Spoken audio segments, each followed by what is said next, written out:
Welcome to my channel.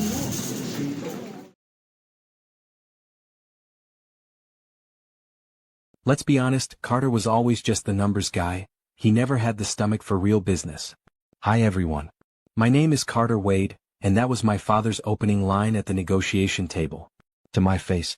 It was him, my two older brothers, Mason and Grant, and 3 corporate lawyers. They laughed, sipped whiskey, and slid papers across the table like this was already done. Like I was decoration. Like I didn't co-found the company with them when I was 23. The company my late mother helped me build. The one my father took over after she passed. Minority partner, they'd called me last quarter. Now they were selling it. To an anonymous buyer. A buyer who hadn't spoken yet. They thought they were about to walk away with $72 million. They thought I was just the kid with spreadsheets and a soft heart. The one who'd roll over like always. They didn't know I'd spent the last 4 months cashing out every asset, building a shell corporation in Nevada, hiring a buyer with a name I created. They didn't know who was about to walk in. The door opened, and the buyer took a seat across from them. Me. In a custom suit. Under a different name. Smiling. My heart pounded behind my ribs, but on the outside? I smiled. Come. Chris. Unreadable. My name tag read Benjamin Ross, CEO of Ironcrest Holdings. A name I made up in my apartment at 3 a.m. months ago. Mason leaned back in his chair.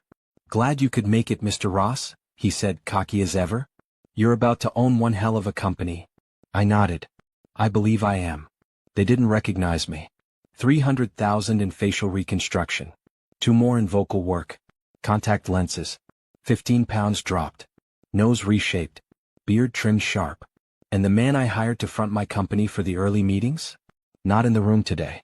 Just me. Their little brother. The one they stole everything from. The lawyers started reviewing terms. Grant chuckled at the valuation, $40 million below what we were worth. Guess the buyers got the upper hand, he said. I leaned forward. I suppose I do. Dad cleared his throat, eyes flicking toward me. A flicker of suspicion, then gone. He poured himself another drink. They signed the pre-approval agreement. Hands were shaken. Mason raised his glass. To fresh starts. I raised mine back. To family, I said. And meant every word. The room cleared after the toast. Lawyers stepped out to finalize transfer documents. My brothers wandered toward the balcony, bragging about what they'd buy first. A yacht. A vineyard. A Denver penthouse. I stayed seated, fingers lightly resting on the leather folder in front of me, the one with the real papers. The ones they hadn't seen. Dad turned to me, finally giving me a full look. You said you're from Connecticut? Yes, I said. Greenwich. You've got Wade features, he muttered. Strong genes, I suppose, I said smoothly. He squinted like something was itching at the back of his brain. I opened the folder, casually sliding one final document across the table. Before we finalize, we'll need all previous partners to sign this indemnity release. He skimmed it, barely reading. Standard? Of course. Mason and Grant walked back in just as he signed. All 3 signatures. Ink still wet. And with that one document, they legally waived all rights to review the buyer's final identity. No lawsuits. No reversal. No second chances. I stood. Removed my contact lenses. Untied my tie. Grant blinked. Wait. Mason's smile dropped. Dad's glass slipped from his hand. Hi, Dad, I said. Miss me? The silence hit like a thunderclap.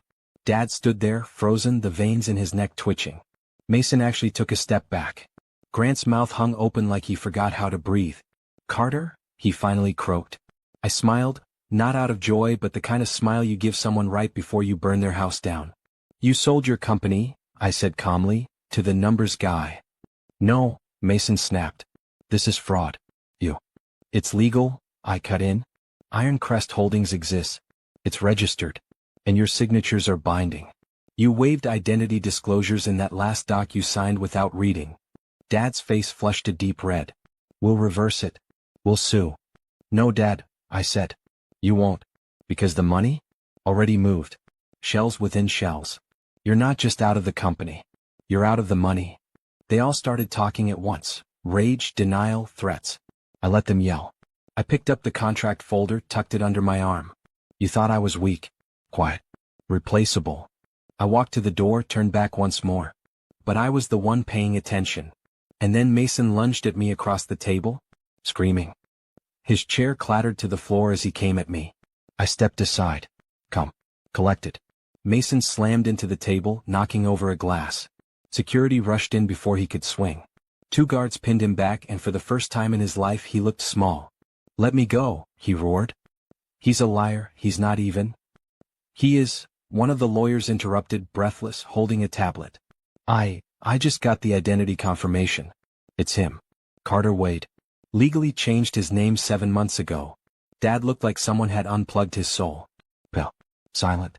His empire stolen by the son he thought was too soft to fight. "You humiliated this family," he said finally, his voice shaking. "No," I said, stepping closer, lowering my voice. "You sold this family for your pride. I just took back what Mom built." Grant leaned against the wall, silent, sweating.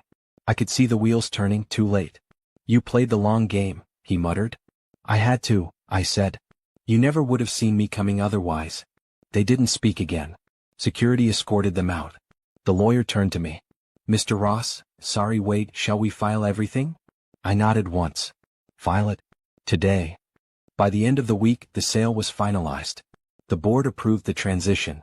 I own 92% of the company. Mason, Grant, and my father were scrubbed from every office, every memo, every login. The office I once shared with a flickering desk lamp and a cracked monitor was now a corner suite with skyline views. But revenge wasn't just about money. It was about memory. I walked through the old production floor where they used to laugh behind my back. Where they passed me over for promotions. Where my ideas were stolen, repackaged, and paraded as theirs. I didn't fire anyone loyal to them, not yet. I let them watch the power shift. Let them sit in silence as my name replaced theirs. The media started calling. Tech prodigal's son reclaims empire in ruthless reverse takeover. They didn't know the half of it. Dad tried calling. What? Left a message. "You made your point. Come home." I deleted it. Mason sent a text. "You think you've won? This isn't over." But it was. Legally. Financially. Strategically. I just hadn't given them the emotional checkmate yet. That came next. And it started with Mom's will. They never knew I had a copy.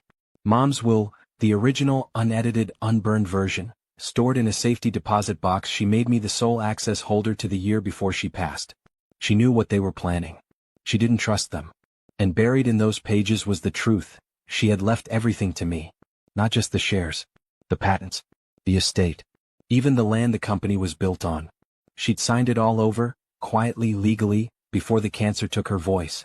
But Dad filed a revised version days after the funeral. Claimed Mom amended it on her deathbed. Said her final wish was to divide everything equally. He forged her signature. And now I had proof. I sent the document to my lawyer. Sent copies to the board.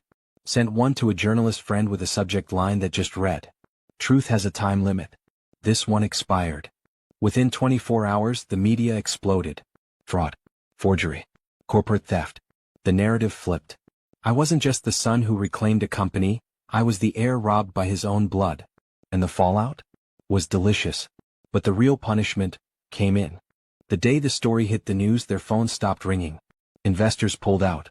Their faces, once glossy cover material for Family Empire Monthly, were now plastered on headlines reading "Sons and Father Forge Widows Will in $70 million Fraud Scheme." The board issued a statement. Iron Crest Holdings would cooperate fully with authorities. My lawyer delivered a demand: return any liquid assets or face prosecution. They tried to settle. Quietly. I refused. Let them sweat. Let them watch everything Mom built come back to her real heir. 2 weeks later, I sat in the same boardroom where they once toasted their betrayal. Only this time, I sat alone at the head of the table, overlooking the city they thought they ruled. A courier arrived. 3 letters. One from each of them. Grant's was begging. Mason's was threatening. Dad's? His was handwritten. "Carter, I underestimated you. That's my shame. I thought silence would make you weak. I forgot silence makes people listen." I folded it neatly and burned it in a glass ashtray. Then I turned to the empty chairs. This company belongs to someone with a soul now. The silence applauded.